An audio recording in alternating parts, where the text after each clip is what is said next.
החופש הגדול, הקייטנות הסתיימו, הסבתות והסבים מתגייסים לעזרה. על משטח בת גדול ציירנו כולנו מה שעלה בדמיוננו.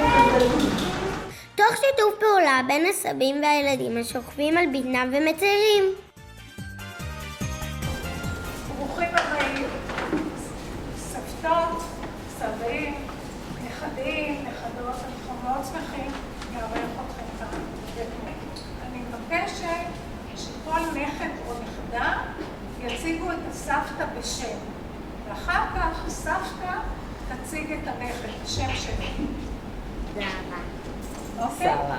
שרה, תציגי. ולנכדה שלי, שהנכדה הבכורה שלנו, קוראים לה אור. חנה. חנה? חנה, וזאת זוהר, וזאת מליקה. ניצה. ניצה, נכון. ולנכדה הבכורה שלנו קוראים אור. פעמיים אור. שתינו בכורות ושתינו אור. הנכדה שלך? הנכדה הזו קוראים יערה. נאווה. נאווה, נכון. ולנכד שלי המקסים קוראים יותם. לנכדה שלי המתוקה, הכי מתוקה, קוראים מיקה. הנכד או הנכדה עושים מזה מה שהם רוצים. משלימים את זה לאיזשהו ציור. באותו ריבוע כן, באותו ריבוע. זאת אומרת, זה כמו משחק. משהו חופשי וכיף, בלי לחשוב יותר מדי. בלי מילים, תשתכלו, אם אתם יכולים. רק עם צבע אחד? רק עם צבע אחד? זה כאילו השיער והבגד. כבר לא שגף, עוד משהו. אבל את יודעת מה? אני חשבתי.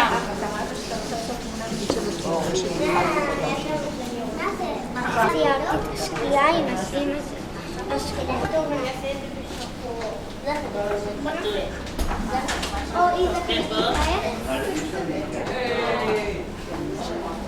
אני אוהבת לעשות איתה הרבה דברים כיפים, וגם אני הולכת איתה לסדנאות וכיף. ילדה שיודעת לשיר יפה, יודעת לצייר, מאוד אומנותית. הנכדה הראשונה שלי, החגיגה הגדולה הגיעה לפני 4 שנים כמעט, נכון? הבת של הבן שלי. ואנחנו חוגגות כל הזמן מאז שהיא נולדה.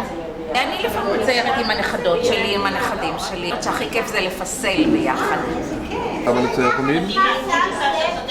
חיות. חיות, נמרים, אריות, וגם דירה. טיגרסים, ודאי. נפרס על הרצפה בד קנבס ענק. הילדים התבקשו להוריד נעליים, לעלות על הבד ולצייר.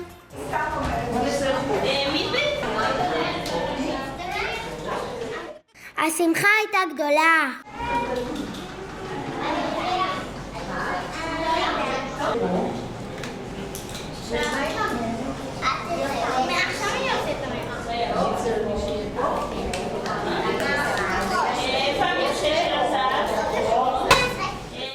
הילדים ציירו ומילאו את הבד בציורים.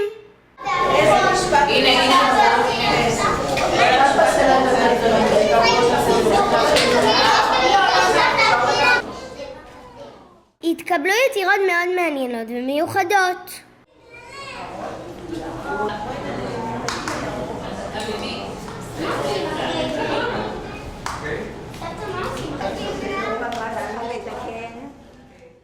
הנכדים והנכדות הסבירו במילים שלהם את משמעות היצירה.